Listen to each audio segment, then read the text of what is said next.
नमस्कार। आज चलतु गोटे मोमो बनेबा ता सहित रेड चटनी बनेबा पूरा पूरी मार्केट स्टाइल रो ठेलारे जेमती मिले पूरा से भली टेस्ट रो। तो से चलतु प्रथम आम रेड चटनी बनेबा। से मुझे 4टी टमाटो को मुंडी छड़े कट लगे नहीं चारोटी सुखिला लंका नहीं आपण मानकर टेस्ट अकॉर्डिंग आपण माने सुखिला लंकार क्वांटिटी कम बेसी करि परिबे। एबे आमे पानी गरम करबा। एथिरे आमे टमाटो सुखिला लंका रसुण लुण पकई बॉयल हाँपाई छाड़ीदबा। एबे मु 2 चम्मच कॉर्नफ्लोर अल्प पानी देकी गोटे स्लरी प्रस्तुत कर यहाँ आम रेड चटनी रे यूज करबा। एबे चलतु आम डो बनैबा। से मु 2 कप मैदारे अल्प लुण दे किछि पानी दे भल भाव चकटी नहीं यहाँ आम रेस्ट रे आधा घंटा जाए रखीदबा। एबे देखो आमर टमाटो भल भाव बॉयल हो सारा। यहाँ आम गोटे जाली को छाणिकी ठंडा करबा। यह पूरा पूरी ठंडा हला परे आमे गोटे ग्राइंडिंग जार यहाँ गोटे स्मूथ पेस्ट बनई नबा। एवं आमे यहाँ भल भाव बॉयल करबा। एथिरे मु अल्प चीनी देइथिली एवं गोटे चम्मच भिनेगार देइथिली। भिनेगार दबा द्वारा यह लॉन्ग लास्टिंग रही थाए। यहाँ आपण मैंने फ्रिज रे 1 वीक जाए स्टोर करके रखिपारे। यह बिल्कुल भी खराब होई न थाए। एबे आमे प्रस्तुत करके रखिथिबा कॉर्नफ्लोर स्लरी को एथिरे पकई भल भाव गोलई नबा।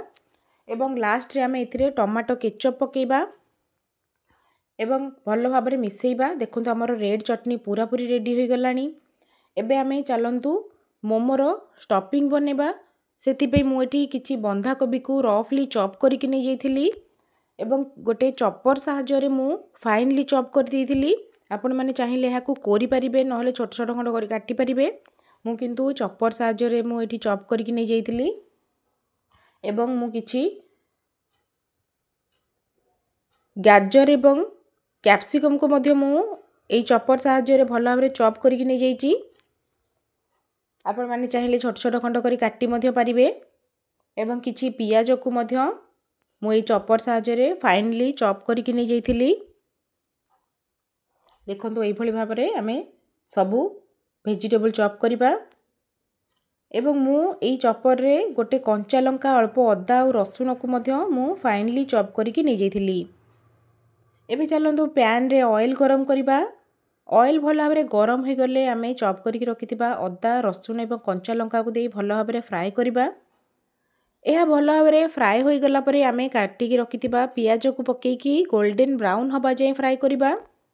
पियाज जेतेबेले गोल्डन ब्राउन हो सारिबो एबे आमे एथिरे चॉप करके रखिथिबा बंधा कोबी गाजर कैप्सिकम को पकेई भल भाव मिसेइबा एवं स्वाद अनुसार लुण काश्मीरी रेड चिली पाउडर गोलमरीच गुंड एवं मु एथिरे किछि चाट मसला देइथिली। चाट मसला दबा द्वारा यार टेस्ट बहुत ही भल आसी थाए। एवं मु एथिरे गोटे चम्मच सोया सॉस देइथिली एवं यहाँ को भल भाव गोलई नैथिली एवं लास्ट रे मु काटिकी रखिथिबा धनिया पत्र पकेकी भल भाव मिसेई नैथिली। हमर मोमोर स्टफिंग पूरा पूरी रेडी हो गलानी।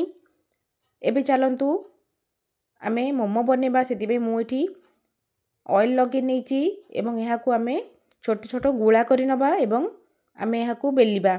आमे यहाँ को पूरा पतला किंबा मोटा बेलिबानी। देखंतु एई भली साइज रे आमे बनेबा। एबे आमे चलंतु पानी बॉयल करिया पे रखिदबा एवं मु किछि ऑयल लगे नहीं जाली रे।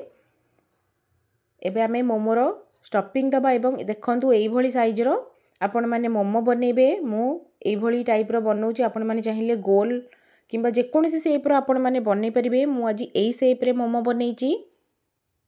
आमे सबुतक मोमो एई शेप रे बनै नबा एवं हमर पानी मध्य बॉयल हो सारलानी।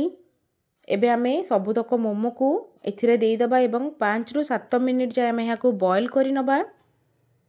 देखंतु 5 रु 7 मिनिट हो गलानी। मोमो मध्य पूरा पूरी बॉयल हो गलानी। एथिरे मु अल्प बटर लगे नैथिली। बटर लगे द्वारा यह शाइनिंग आसता है खाइबा को मध्य बहुत ही टेस्टी लगी थाए। एबे चलंतु आमे यहाँ को गरमा गरम सर्व करिबा रेड चटनी सहित। आपण माने निश्चय रेसिपी को घरे बनातु। आपण माने तो मार्केट रे सब बेले खाउचंती, घरे बनातु देखिबे समस्ते बहुत ही पसंद सहित खाइबे पूरा सेम टेस्ट। जदि आपण मानकू मो रेसिपी पसंद आसीची तो लाइक आउ सब्सक्राइब निश्चय भाबरे करिबे। जय जगन्नाथ।